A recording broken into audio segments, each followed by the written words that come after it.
ಎಲ್ಲ ನಿರ್ದೇಶಕರು, ನಿರ್ಮಾಪಕರು, ನಟರು ಸಾಮಾನ್ಯವಾಗಿ ನಮ್ಮದು ಹೊಸ ಸಬ್ಜೆಕ್ಟು, ಹೊಸ ಥರ ಸರ್, ತುಂಬ ಫ್ರೆಶ್, ನ್ಯೂ, ಇದುವರೆಗೆ ಯಾರೂ ಮಾಡಿಲ್ಲ ಸರ್ ಆ ಥರ.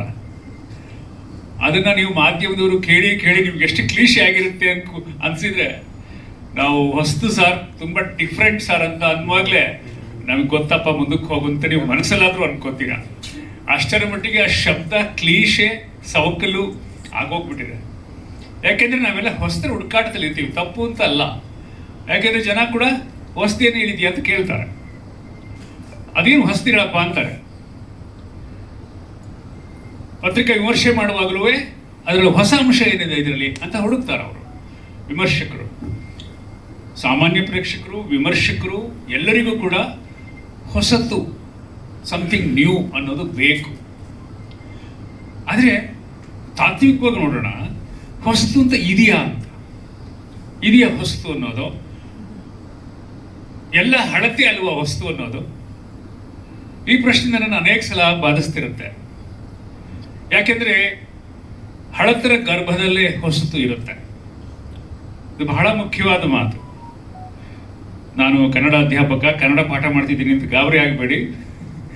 ಆದರೆ ಈ ಸಂದರ್ಭಕ್ಕೆ ಅದನ್ನು ಹೇಳಬೇಕನ್ಸುತ್ತೆ. ನನ್ನ ಹತ್ರ ನಮ್ಮ 10 ಸಿನಿಮಾ ವಿದ್ಯಾರ್ಥಿಗಳು, ಸರ್ ತುಂಬ ಹೊಸ ಸ್ಕ್ರಿಪ್ಟ್ ಬರ್ಕೊಂಬಂದಿದ್ದೀನಿ ಸರ್, ನ್ಯೂ ಐಡಿಯಾ ಅಂತ. ಓದಿದಾಗ ಇಲ್ಲ ಇದೆಲ್ಲೋ ಇತ್ತಲ್ಲಪ್ಪ, ನೋಡ್ದಂಗಿದೆ, ಕೇಳ್ದಂಗಿದೆ ಅನ್ಸುತ್ತೆ.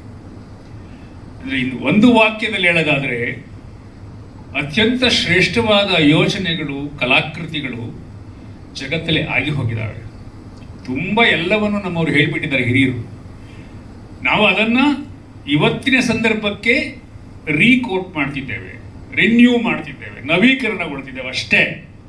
ಅಜ್ಜಿ ಕಾಲದ ಒಡವೆಗಳೇವೋ, ಆ ಒಡವೆಗಳನ್ನು ಕರಗಿಸಿ ಇವತ್ತಿಗೆ ಬೇಕಾದ ಡಿಸೈನ್ ಮಾಡ್ಕೊಂಡು ಹಾಕ್ಕೊಂಡು ಚೆನ್ನಾಗಿದೆಯಲ್ವಾ ಅಂತೀವಿ. ಬಟ್ ಚಿನ್ನ ಬಹಳ ಹಳೆಯದು. ನಿಮ್ಮ ಎಲ್ಲ ಕಥೆಗಳ ಮೂಲ ಬೀಜಕ್ಕೆ ಹೋದರೆ ಮಹಾಭಾರತದಲ್ಲಿ ಸಿಕ್ಕಿಬಿಡುತ್ತೆ. ಮನುಷ್ಯರ ಎಲ್ಲ ರಾಗ, ದ್ವೇಷ, ಅರಿಷಡ್ ವರ್ಗ, ನವರಸಗಳು ಏನು ಕೇಳ್ತೀರಾ ಅದೆಲ್ಲವನ್ನ ನಮ್ಮ ಪರಂಪರೆ ಚರ್ಚಿಸಿದೆ, ದಾಖಲಿಸಿದೆ. ಆ ದೃಷ್ಟಿಯಿಂದ ಹೊಸತು ಅನ್ನುವುದು ನಿಜವಾದ ಅರ್ಥದಲ್ಲಿ ಇಲ್ಲ, ಅಥವಾ ಇದ್ದರೆ ಹಳೆತು ಹೊಸತರ ಹಾಗೆ ಕಾಣಿಸ್ತಿರುತ್ತೆ ಅಷ್ಟೇ. ಅದೇ ಸಂಗೀತದ ಎಳೆ ಸ್ವರಗಳು, ಸಾವಿರಾರು ಹಾಡುಗಳನ್ನು ರಚನೆ ಮಾಡ್ತಾನೆ ಇದ್ದೀವಿ, ಬರೀತಾನೆ ಇದ್ದೀವಿ. ಹುಡುಕಿದ್ರೆ ಒಂದು ರಾಗ ಹತ್ರ ಇರುತ್ತೆ ಅದರಲ್ಲಿ. ಇದನ್ನು ಯಾಕೆ ಮಾತು ಹೇಳ್ತೀನಿ ಅಂದರೆ, ನಮ್ಮ ಆದಿಕವಿ ಪಂಪ ನಿಚ್ಚಂ ಪೊಸತು ಆರ್ಣವಂಬೋಲ್ ಅಂತ ಒಂದು ಮಾತು ಹೇಳ್ತಾನೆ. ನಿಚ್ಚಂ ಪೊಸತು ಆರ್ಣವಂಬೋಲ್ ಅಂದರೆ, ಆರ್ಣವ ಅಂದರೆ ಸಮುದ್ರ. ಸಮುದ್ರ ಹೇಳಿ ಹಳೆದ ಹೊಸದು.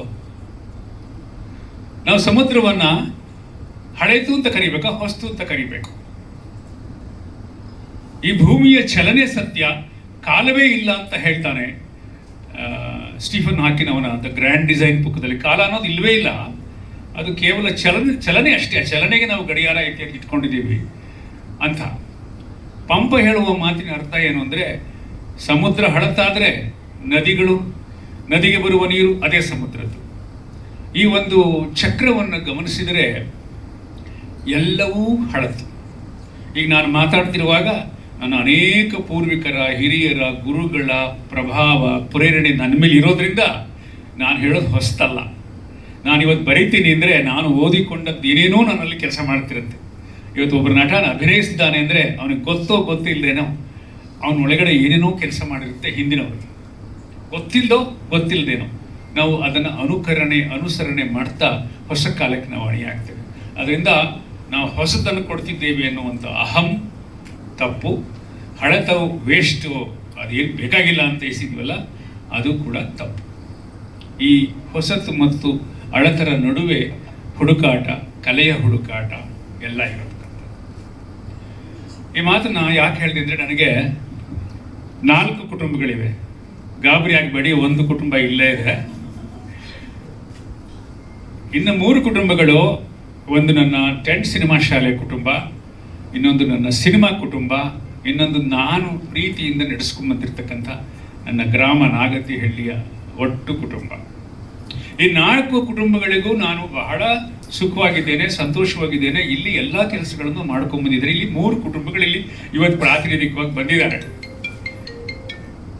ಒಂದು ಮುಖ್ಯವಾದಂಥ ವಿಚಾರ ಇವತ್ತು ಹೇಳಬೇಕಂತಂದ್ರೆ, ನನಗಂತೂ ನನ್ನ ಪತ್ರಿಕಾಗೋಷ್ಠಿಯ ಮಾಧ್ಯಮ ಮಿತ್ರರನ್ನ ನೋಡಬೇಕು ಅನಿಸ್ಬಿಟ್ಟಿತ್ತು. ಯಾಕೆ ಈ ವಿರಹ ಅಂದರೆ, ಸಾಧಾರಣ ವರ್ಷಕ್ಕೊಮ್ಮೆ ಅಥವಾ 2 ವರ್ಷಕ್ಕೊಮ್ಮೆ ಆದರೂ ನಾನು ಅವ್ರನ್ನ ಖಂಡಿತ ಭೇಟಿ ಆಗ್ತಿದ್ದೆ.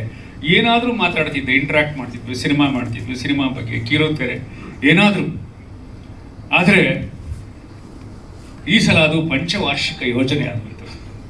2021ರಲ್ಲಿ ಮಾಧ್ಯಮ ಮೀಟ್ ಮಾಡಿದ ಮೇಲೆ ಯಾವಾಗಪ್ಪ ಇವ್ರನ್ನೆಲ್ಲ ಮೀಟ್ ಮಾಡೋದು, ಮಾತನಾಡೋದು ಅಂತಕ್ಕಂಥ ಒಂದು ತಹ ಚಡಪಡಿಕೆ ಇತ್ತು. ಈ ಸಿನಿಮಾದಲ್ಲಿ ಏನಾಗುತ್ತೆ ಅಂದರೆ, ನನ್ನ ಮೊದಲ ಸಿನಿಮಾ ಕೊಂಡು ಹೋದದಿಂದ ಇವತ್ತಿನವರೆಗೆ ಇರತಕ್ಕಂಥ ಒಂದು ತುಂಬ ಸಾಮಾನ್ಯ ಸಂಗತಿ ಏನು ಅಂದರೆ, ಒಂದು ಚಿತ್ರ ಪ್ರಾರಂಭವಾಗೋದು, ಬಿಡುಗಡೆಯಾಗೋದು, ಎರಡೂ ಪವಾಡ ಅಂತ ಈಗಲೂ ನನಗನ್ಸುತ್ತೆ. ಶುರುವಾಗೋದೊಂದು ಪವಾಡ, ಶುರುವಾದ್ಮೇಲೆ ಮುಗಿಯೋದೊಂದು ಪವಾಡ, ಮುಗಿದ್ಮೇಲೆ ಬಿಡುಗಡೆ ಆಗೋದು ಇನ್ನೊಂದು ದೊಡ್ಡ ಮಿರಾಕಲ್ ಅಂತ. ಅನೇಕ ಅಡೆತಡೆಗಳು. ನನ್ನ ಮೊದಲ ಚಿತ್ರ ಉಂಡು ಹೋದ